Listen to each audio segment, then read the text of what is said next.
The diner was almost empty when Naomi Carter's phone started ringing. Midnight pressed against the windows, rain tapping like it wanted answers. Neon flickered, coffee burned. Naomi wiped her hands on her apron and answered, already tired. "Lakeside Grill? You're late." Silence. Then a man's voice, low, calm. "Naomi Carter." Her breath caught. "You need to leave," he said. "Now." She glanced at the locked door, the empty booths. "And why would I trust you?" A pause. "Because someone just unlocked the back door." Something rattled behind her. Her phone vibrated, still connected. Midnight had a sound. It wasn't quiet. It hummed, buzzed. The low electrical whine of the neon sign outside the diner. Rain clicking against the glass in uneven rhythms. A radio murmuring from the kitchen, tuned to a station nobody listened to anymore. Naomi Carter wiped the counter with slow, circular motions, like she was trying to erase the night itself. The diner was empty, too empty.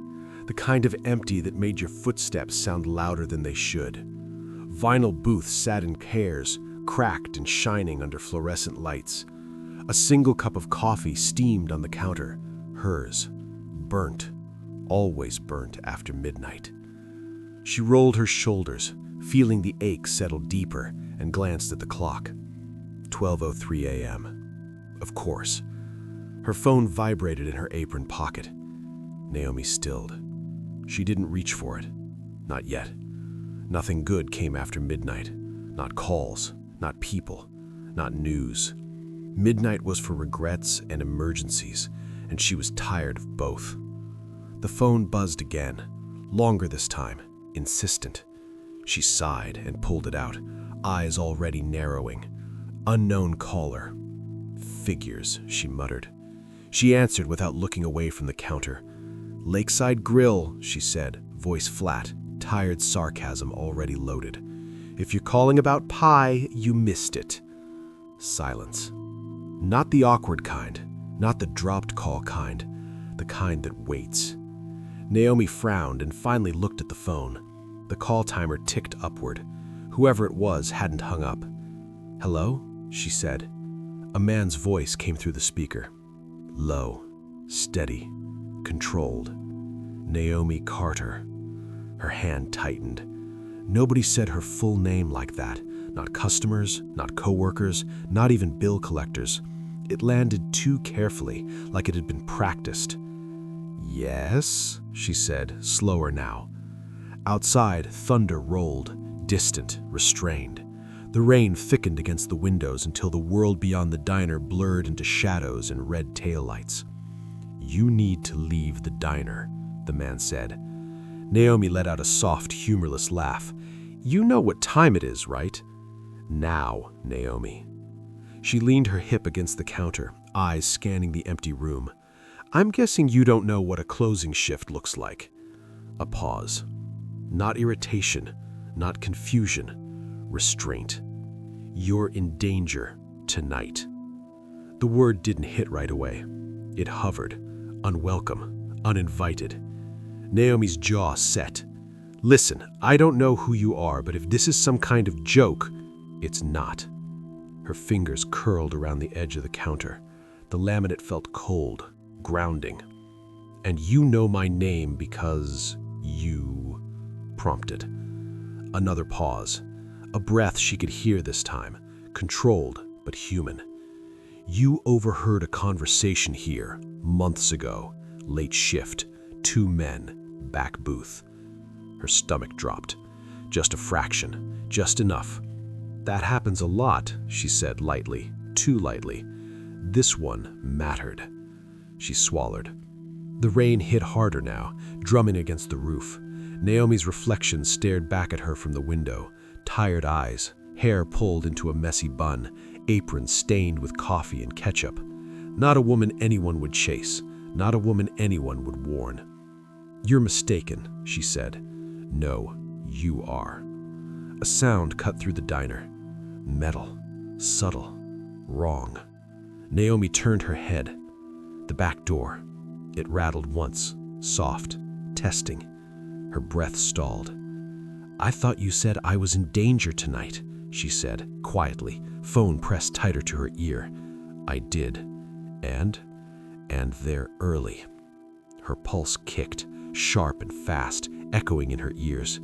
She stepped away from the counter, shoes whispering against the tile. Her gaze stayed locked on the back door, on the thin sliver of darkness beneath it.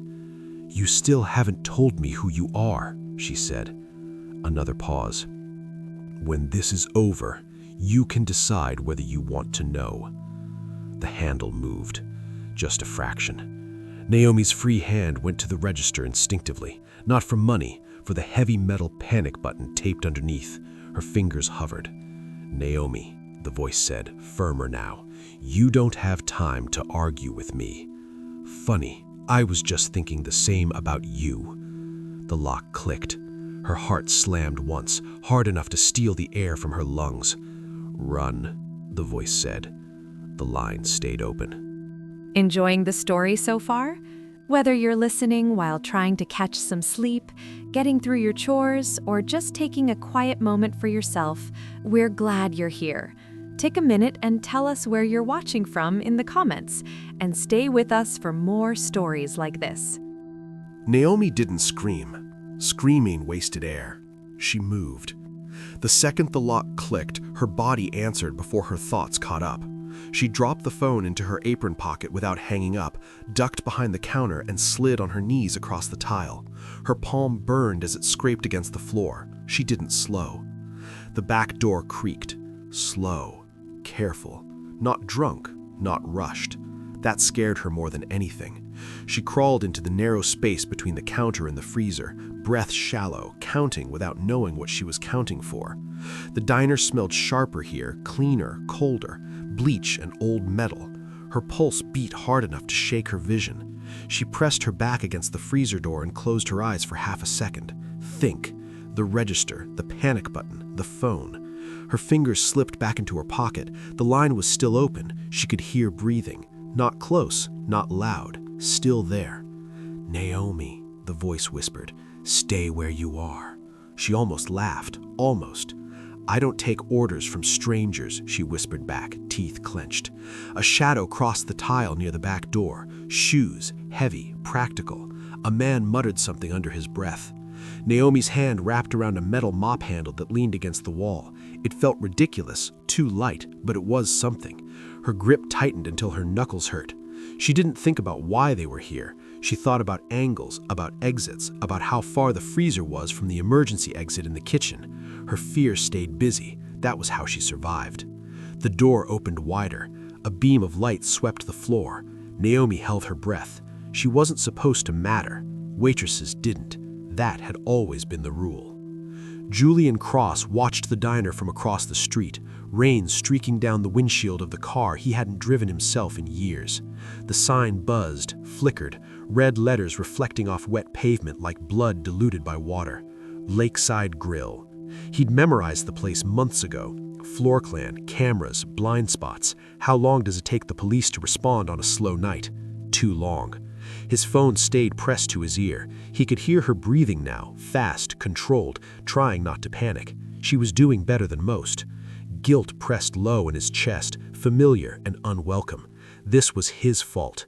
Not directly, never directly. That was how the system worked. Distance, plausible deniability, contracts stacked on contracts until responsibility blurred into nothing. He'd funded a project, trusted the wrong people, looked away when it was easier.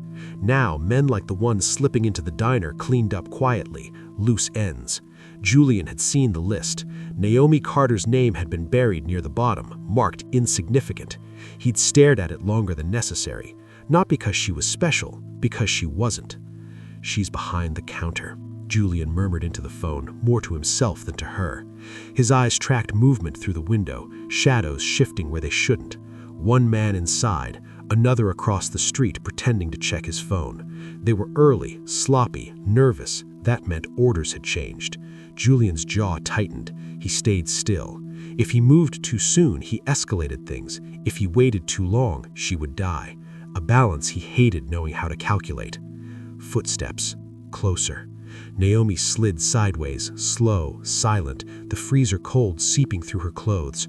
Her breath fogged faintly. She pressed her mouth against her sleeve to quiet it. The light passed over her shoes, paused. Her heart slammed once, hard. She raised the mop handle. If he stepped closer, she would swing. Not smart, not strong, but she would make noise. She would make it messy. The voice in her ear stayed calm. Not yet, it said. She didn't ask how he knew. The footsteps moved away. Naomi sagged against the freezer, lungs burning, hands shaking now that there was space for it. She forced them still, forced herself upright. She was not a victim. She was tired, broke, underpaid, but she was alive. "You still haven't told me why me," she whispered. On the other end, rain hissed softly. "Because you listened," the man said, "and because they assumed you wouldn't." Silence stretched. Naomi closed her eyes, feeling the weight of it settle in her bones. The diner lights flickered once, then steadied. Outside, an engine started. Julian watched one of the men retreat into the shadows, phone pressed to his ear. Not finished, just postponed. He didn't relax, neither did she. The night held its breath, and so did they. The diner didn't feel safe anymore. It looked the same. Same booths, same counter, same flickering neon. But the air had shifted. Every shadow felt intentional. Every sound lingered a second too long. Naomi locked the front door with hands that no longer shook. She didn't like that part, the not shaking. It meant something in her had clicked into place, something cold and alert. Her phone vibrated once. Outside, passenger side. She didn't respond. She grabbed her jacket, keys clenched between her fingers the way her mother had taught her, and stepped into the rain. The parking lot was mostly empty. Wet asphalt reflected the diner sign in broken red streaks. Her breath puffed white in the cold. A black sedan idled near the curb. It didn't flash its lights, didn't honk. It waited. Naomi stopped 10 feet away. The passenger door opened. The man who stepped out didn't rush. He moved with an economy that made her instantly aware of how much space he took up without trying. Tall, broad-shouldered, dark coat, no umbrella. Rain slid off him like he didn't notice it. "Get back in the diner," she said. His mouth twitched, not quite a smile. "No," he replied. Silence settled between them, heavy, measured. She took another step back. "You've said my name enough times. Try yours." "Julian," he said. "Julian Cross." The name landed with weight, even if she hadn't known it already, and she did. Everyone did. Billionaire, headlines, ruthless. Naomi crossed her arms. "Of course you are." He studied her. Not her clothes, not the diner behind her, her face, her stance, the way her weight stayed balanced, ready. "You shouldn't be alone tonight," he said. She laughed once sharply. "Funny how that only becomes a concern after someone breaks into my job." He didn't send them, but you knew they'd come. His jaw tightened. That was enough. "Get in the car," Julian said. "No." The word came out clean. No fear, no apology. Rain filled the space between them. "I don't get to rearrange my life because it's convenient for you," she said. "I don't care how much money you have." "I'm not asking. That's the problem." A car passed slowly at the edge of the lot, too slowly. Headlights dimmed, then brightened again. Julian's gaze flicked to it, just a fraction. Naomi saw it. "A friend of yours?" she asked. "No," he said. The car didn't leave. Julian exhaled through his nose. "We're being watched." "Congratulations," Naomi said. "You just won the prize I didn't ask for." She turned toward her own car. Julian moved. Not fast, precise. He caught her wrist, not tight, not painful, but enough to stop her. Heat flared where he touched her. Control, contained strength. Naomi froze. "Let go," she said quietly. He did, immediately. That surprised her more than the grab. "I won't force you," Julian said, "but if you drive off alone, they'll follow. If you stay, they'll escalate." "And if I get in your car?" He met her gaze. Rain darkened his lashes. His expression didn't soften. "They'll back off, for now." Naomi searched his face for arrogance, for entitlement, found restraint instead, and something underneath it that looked dangerously like regret. "Why?" she asked. "Because they don't want a war with me." Naomi snorted. "Must be nice." The slow car rolled closer, close enough now that she could see the driver's silhouette. Her phone buzzed. "They've confirmed you." Julian's jaw set. Decision time. He reached into his coat and pulled out his phone, already dialing. "Divert the funds," he said calmly when someone answered. "All of it, now." Naomi stared at him. "What are you doing?" "Making myself louder." The car across the lot peeled away. Too fast. Julian ended the call. Rain soaked through his coat. He didn't seem to notice. Naomi's chest tightened. "What did that cost you?" "Enough." Silence stretched again. Different now. Charged. "You still don't get to control me," she said. "I know. That's why I'm asking." He opened the car door. "Come with me," Julian said. "Just tonight." Naomi looked at the diner, her car, the road she'd driven 1,000 times. Then she looked at him and stepped closer. "If you think Naomi should trust him or walk away, stay with us. The next choice will change everything." The safe house didn't look safe. It looked ordinary. That was the point. A narrow townhouse tucked between others just like it. Porch light warm, curtains drawn. No guards, no gates, no cameras Naomi could see from the car. Julian cut the engine and sat there for a beat longer than necessary. "Stay close," he said. Naomi snorted softly. "I think we're past subtle." Inside, the air smelled clean. Lemon, soap, quiet. The kind of quiet that pressed against the ears. Naomi slipped off her wet jacket, hanging it over a chair. Her fingers moved on autopilot, shoes by the door, hair tie pulled loose, curls falling around her face. Julian watched without staring. That, oddly, made her more aware of him. The living room was spare. Couch, lamp, a single framed photo turned face down on a shelf. No clutter, no personality. "This is cozy," Naomi said, glancing around. "You do interior design yourself, or is this a billionaire minimalist thing?" His mouth twitched. "I don't stay long enough to decorate." She hummed. Must be nice not getting attached. He didn't answer. They sat, opposite ends of the couch, space between them like a line neither crossed. Rain ticked against the windows, softer now. Naomi rested her elbows on her knees, hands clasped. Minutes passed without words. The silence wasn't awkward, it was loaded. She could feel him thinking, calculating, holding something back. It made her chest ache in a way she didn't understand yet. "You're always this quiet?" she asked, eye still on the floor. "Or am I special?" A breath. Then, "You're observant." Occupational hazard. Another pause. "You were brave back there," Julian said. Naomi scoffed.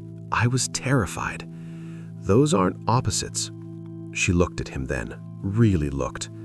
Up close, he seemed less untouchable. Lines at the corners of his eyes, a faint scar near his jaw she hadn't noticed before. His hands, steady now, but not relaxed. "You keep watching me like that?" she asked. He didn't pretend not to understand. "Because you're reacting exactly how I hoped you wouldn't." "That's reassuring." "I expected panic, denial, anger. And instead you got sarcasm and stubbornness. And strategy, he added. You thought 3 steps ahead in that diner. She shrugged. Someone had to. Silence settled again, warmer this time. Naomi leaned back, exhaustion finally catching up. Her eyes closed for half a second too long. Julian stood abruptly. She startled. What? Someone accessed one of my accounts. They're testing how far they can push. Because of me? Because of them, he corrected. Your leverage. She opened her mouth to argue, then stopped. The truth sat heavy between them. He paced. Once, twice. Naomi watched the way tension lived in his shoulders, the way he carried responsibility like a physical weight. You always clean up messes you didn't make. Yes. That sounded rehearsed. He glanced at her, something flickering behind his eyes. I made others once. She waited. He didn't continue. Rain thundered suddenly, a sharp crack of sound that made her flinch. Julian was beside her before she realized he'd moved, not touching, just close enough that she could feel his presence, solid and grounding. You okay? He asked. She nodded, annoyed at herself. Storms and I have a complicated relationship. So do I. Their eyes met. The space between them shrank without either stepping closer. Naomi noticed the way his breath slowed to match hers, the way his hand hovered, uncertain. For a moment, the world narrowed to that quiet room, 2 people suspended between danger and something softer. Then his phone rang. The moment shattered. Julian cursed under his breath and stepped away, voice low as he answered. She caught fragments, breach, media, board. His world was closing in. He ended the call and leaned against the counter, eyes briefly closing. Julian, Naomi said gently. He looked up, control snapping back into place. You should sleep. She stood. And you? I'll watch. She hesitated, then reached out, fingers brushing his wrist. Just once, a question more than a touch. He stilled. Don't disappear on me, not tonight. His gaze softened, just barely. I won't. A crash sounded from outside, metal, sharp, too close. They both turned. The porch light flickered. Julian's jaw tightened. Stay here, he said. Naomi didn't argue. This time. The quiet was gone, and it wasn't coming back. The storm came in sideways. Rain lashed against the townhouse windows, harder now, louder, like it was angry about being ignored. Wind shoved at the walls. Somewhere nearby, something metal banged loose and kept banging, relentless. Naomi woke to the sound before she woke to the fear. It crept in slowly, the sense of wrongness. The air felt thinner, too quiet beneath the storm. Her body tensed before her mind caught up. She sat up. The hallway light was off. Julian had said he'd watch. Her feet touched the floor, cold seeping into her bones. She moved toward the door, careful, silent. The house smelled the same, clean, neutral, but something underneath it had changed. Absence. Julian? She called softly. No answer. The storm swallowed her voice. She stepped into the hallway. That was when the lights went out. Not flickered, not dimmed. Gone. The dark pressed in immediately, thick and absolute. Naomi's breath hitched, sharp and fast. She forced it down, one hand braced against the wall, the other already reaching for her phone. No signal, of course. A shape moved at the end of the hall. Not rushing, not hiding, approaching. Naomi backed up, heart hammering so hard it shook her vision. She didn't scream. She never did. She opened her mouth to speak. Anything. Defiance. Noise. A cloth pressed over her face. The smell hit first. Sweet. Chemical. Her body fought, kicked, nails scraped skin. Someone cursed quietly. Hands tightened, efficient, practiced. Easy, a voice murmured near her ear. It'll be easier if you don't. Her knees buckled. The storm roared. Then everything went dark. Julian knew the second it happened. Not because of an alarm, because the house went silent in a way it never should. He stood in the rain across the street, phone pressed to his ear, the storm soaking him through. Lightning split the sky, white and violent, illuminating the townhouse for half a heartbeat. Dark, all of it. "Check the feed again," he said, voice tight. A pause, then, "Sir, there is no feed." His jaw locked. They hadn't taken her loudly. That was deliberate. Quiet meant confidence. Quiet meant a message. He ended the call and didn't hesitate. "Pull my positions," he said to the next voice that answered. "All of them. Julian, now." Thunder cracked overhead as he strode back to the car. Water streamed down his face, indistinguishable from anything else. His reflection stared back at him from the dark windshield, older than he felt, tired in places sleep never touched. This was his fault. Again. He'd known they would escalate. He'd known keeping her close made her valuable, and he'd done it anyway. "Initiate the transfer," he said. "Public." There was a sharp intake of breath on the other end of the line. "That will collapse. I know what it will do." Stock alerts began lighting up his phone before the call even ended. Red, red, red. Boards would panic, media would circle, enemies would smell blood. Good. He wanted them loud. His phone rang again. Unknown number. Julian answered without slowing. "You have something of mine," he said. A soft chuckle came through the line. "You always did hate wasting time. Name your terms." "Already did," the voice replied. "You just accepted." Julian's grip tightened. "Where is she?" Another pause. Enjoyed this one. "Alive, for now." Julian closed his eyes, not in relief, in restraint. Naomi came back in pieces. Sound first, rain again, distant now, a low hum. Her head throbbed like it had been split open and poorly stitched back together. Her wrists were bound, not tight enough to cut circulation, tight enough to remind her not to move. She was sitting upright. That alone made her chest tighten. She forced her eyes open. The room was small, bare, one light overhead, concrete floor, no windows. A chair scraped. "You're awake," a man said. Naomi swallowed. Her throat burned. "You say that like it was optional." He smiled, not kindly. "Do you know why you're here?" She shook her head slowly, not in confusion, in refusal. "That's okay," he said. "We know why." Her pulse spiked. She tested the bindings once, just enough to map them. Zip ties, sheep, temporary. "You talk a lot," she hoarsely said. "Must be nerves." The man laughed. "You're not scared." "I am," she replied. "I'm just not helpless." Something flickered in his expression, surprise, then irritation. The door opened behind him. Another man stepped in, holding a phone. Julian's voice filled the room. "Let her go." Naomi's breath caught, not because of relief, because of the way he said it. Low, controlled, like he'd already paid the price. "You're making quite a scene out there," the first man said. "Markets are reacting. They always do." Naomi closed her eyes for half a second, anchored herself to the sound of his voice, steady, familiar. "Julian," she said quietly. He went still.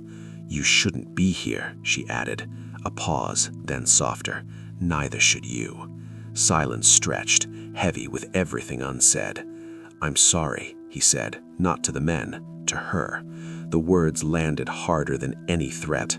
The storm outside surged again, thunder rolling low and endless. Naomi opened her eyes. "Get me out." Julian's voice hardened. "You touch her again, and there won't be enough money left to save you." The line went dead. The men exchanged looks. Naomi's heart pounded, but her spine stayed straight. Somewhere far away, sirens began to rise. The storm wasn't over. It was just getting closer. "If you think Julian has already lost too much, stay with us. The next move will cost even more." Julian didn't sleep. He sat alone in the car, rain ticking against the roof like a clock that had learned how to threaten. His phone lay face up on the console, dark now, quiet in a way that felt earned. Inside that silence lived names, contracts, shell companies, city officials who smiled for cameras and signed papers that erased people. He had built parts of it brick by brick, funding here, silence there, convincing himself it was progress, infrastructure, jobs, numbers that looked clean if you didn't stare too long. Naomi's face kept cutting through it all. Not the fear, not the restraint, the way she'd said his name, like it mattered. Julian stepped out into the rain and walked into a building he hadn't planned to enter again. Concrete, glass, security that recognized him instantly and pretended not to. A conference room lit too bright, men already seated, expensive suits, familiar expressions. "You're bleeding money," one of them said without greeting, publicly. Julian took a seat at the head of the table. He didn't remove his coat. Water pooled beneath his boots. "Good," he said. A murmur, unease. "You can't just burn everything because of one—" "Say her name," Julian cut in. Silence. "You can't," he continued, "because you never learned it. You learned balances, risks, percentages." A scoff. "This is emotional." "No," Julian said. "This is a correction." They leaned forward. Pressure shifted. Old power flexed. "You're threatening the system," another said. Julian's gaze didn't waver. "I am the system." That landed. He placed his phone on the table and slid it forward. Recordings, documents, transfers, proof he'd kept quiet too long. "You touch her again," Julian said evenly, "and I release all of it. Not anonymously, not quietly. I will testify." Shock rippled. Fear finally unmasked. "You won't survive that," someone said. Julian smiled, thin and humorless. "I already didn't." He stood before they could answer. Outside, the rain welcomed him like an absolution he didn't deserve. Naomi woke to daylight. Gray, soft, indecisive. Her wrists were free, her head still throbbed, but the room had changed. A different kind of quiet, cleaner, controlled. She sat up slowly, testing herself. The chair was gone, so were the men. A door opened. Julian stepped in. He looked worse. Not injured, exposed. His coat was gone, his shirt wrinkled, his eyes dark with something heavier than exhaustion. He stopped just inside the doorway, like he wasn't sure he was allowed closer. "You're safe," he said. She waited. He shifted. For now. Naomi swung her legs over the edge of the bed. The floor was cold, real. She welcomed it. "You didn't answer my question," she said. He nodded. "I know." She stood, steadying herself on the wall. "Tell me the truth." Julian met her gaze. "All of it?" he asked. She crossed her arms, not defensive, anchoring. "Try me." He took a breath that didn't seem to reach his lungs. "I funded the project they were discussing in that diner, the one you overheard." Her chest tightened. She didn't interrupt. "I didn't plan the corruption," he continued. "I didn't order anyone hurt, but I saw signs. I chose not to look closely. I chose efficiency." Naomi's jaw clenched. "And when it blew up, I helped contain it," he said quietly, "until I realized containment meant people like you." Silence stretched. "You called me because you felt bad," she said. "I called you because I couldn't live with it again." She laughed once. It came out broken. "So you're my redemption arc." His flinch was immediate, earned. "No," Julian said. "You're the consequence."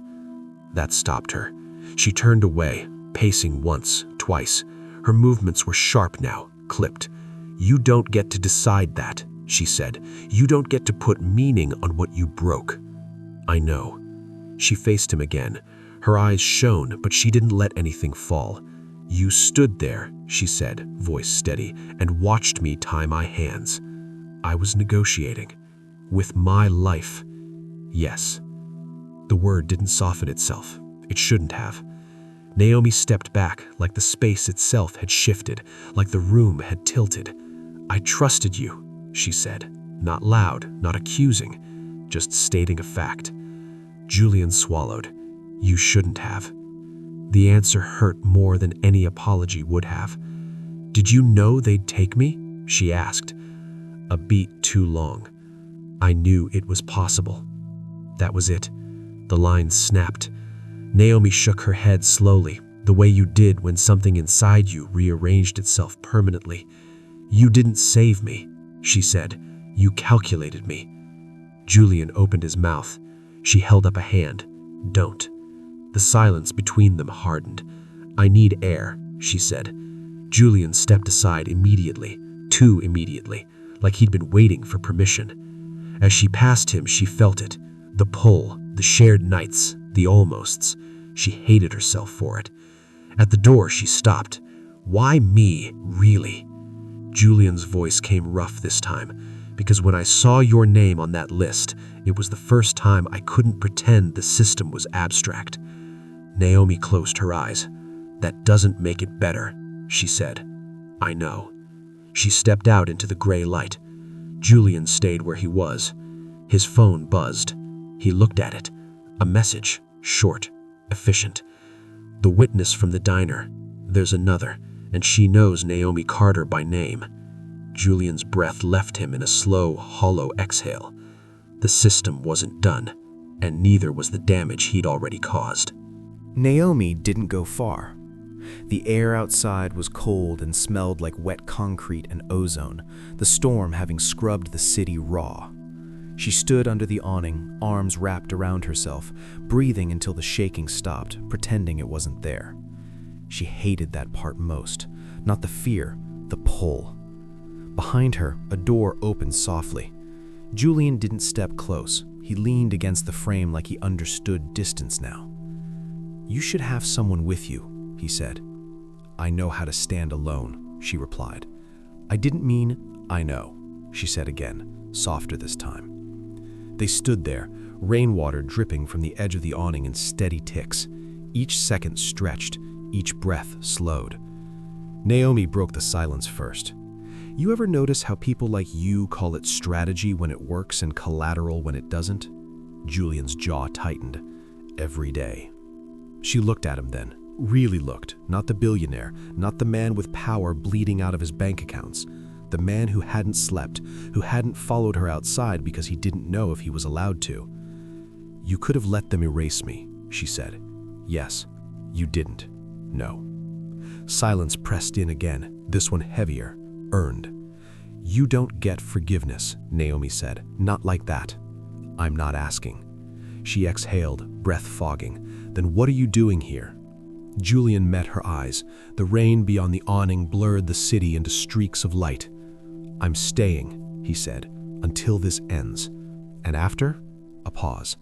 I don't know how to be after, he admitted. That cracked something open. Naomi looked away before it showed. Well, that makes two of us. A car passed too slowly at the end of the street. Julian noticed. Of course he did. His posture shifted, subtle, protective without touching her. Naomi felt it like a change in pressure. They're closer, she said. Yes. Running won't work. No. She nodded once, decision made. Then stop treating me like luggage. I'm not something you move around. Julian studied her, long, careful. What are you proposing? She squared her shoulders. I help you finish this. His answer came immediately, no. She smiled without humor. That wasn't a question. I won't put you back in danger. You didn't take me out of it, she shot back. You just delayed it. A beat. Let me choose, she said, just once. Julian's silence stretched. His restraint strained visibly now, like a cable pulled too tight. You don't know what you're stepping into, he said. Naomi stepped closer, not touching, close enough that she could see the scar near his jaw again. I've been stepping into it my whole life, she said quietly. I just didn't have the language for it. Something in his expression shifted. Respect, reluctant, real. Okay, he said at last. The word landed like a promise he didn't want to break. Inside, his phone buzzed. Julian checked it, then stilled. What? Naomi asked. There's another witness, from the diner. Her stomach dropped. Another waitress? No, his voice went tight. A man. Do I know him? Julian hesitated. Yes. Naomi's pulse quickened. Who? He looked up.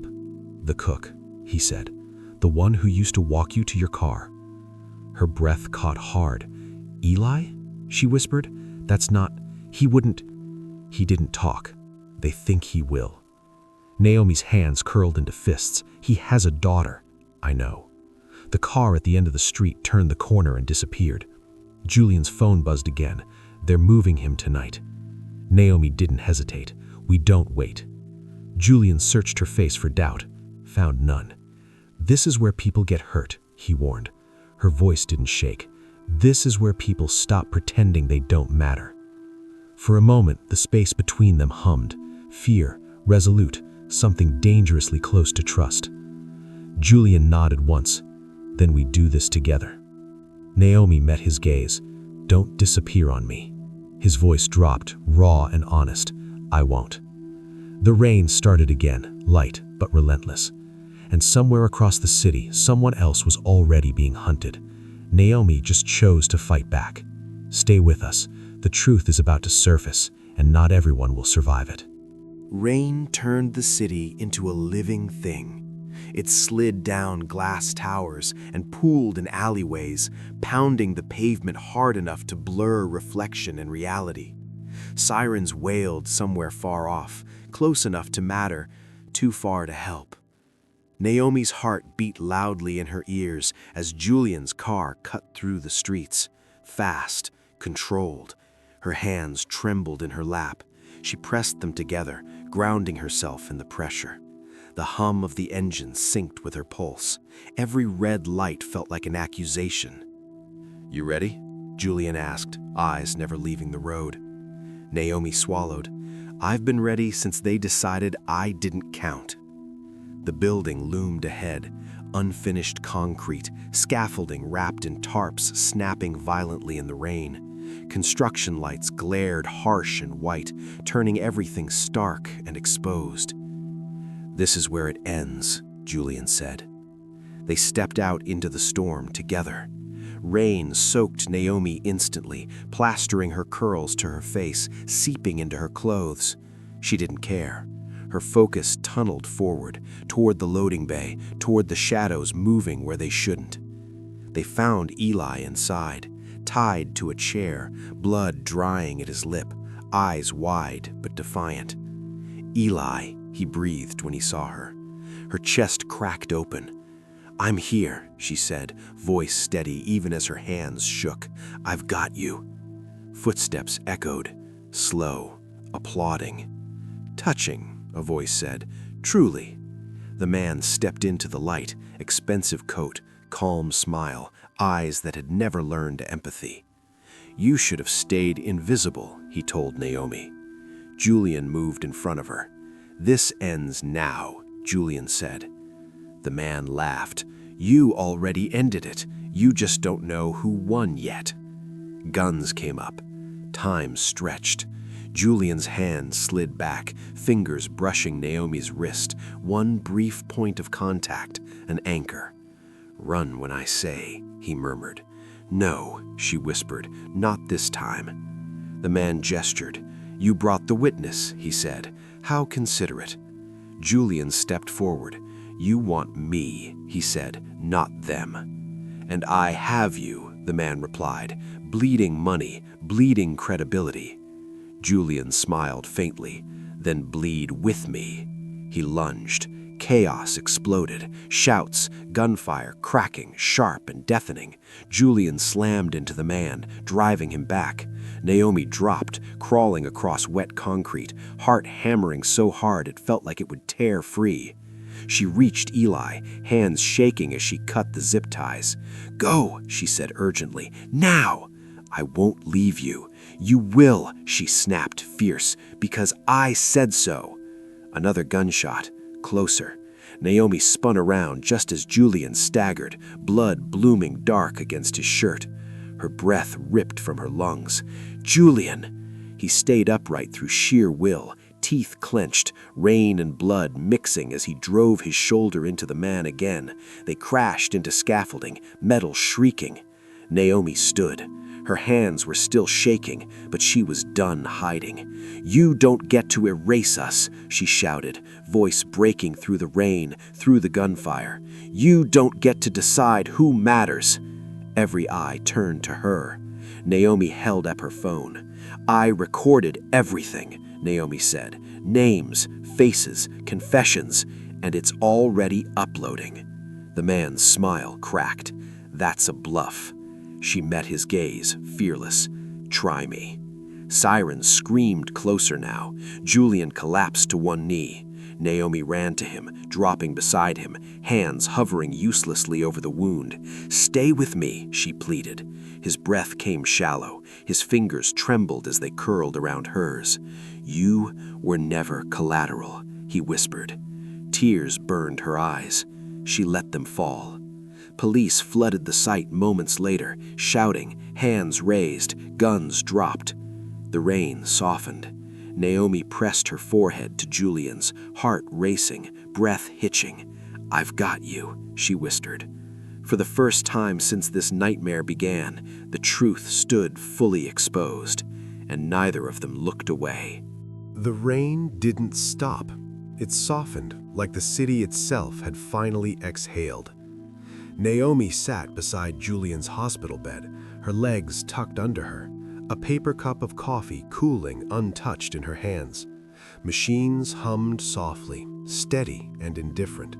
The lights were dim, respectful. Julian lay still, color slowly returning to his face. A bandage wrapped his side, stark against the white sheets. His hand rested on the mattress between them, fingers relaxed now instead of clenched. Alive. That mattered more than anything else. Naomi watched his chest rise and fall, each breath easing the tight knot behind her ribs. She didn't touch him at first, didn't want to break the fragile calm. "You're staring," Julian murmured without opening his eyes. She huffed quietly. "You got shot. I'm allowed." His mouth curved faintly. Still bossy. "Someone has to keep you humble." He opened his eyes then.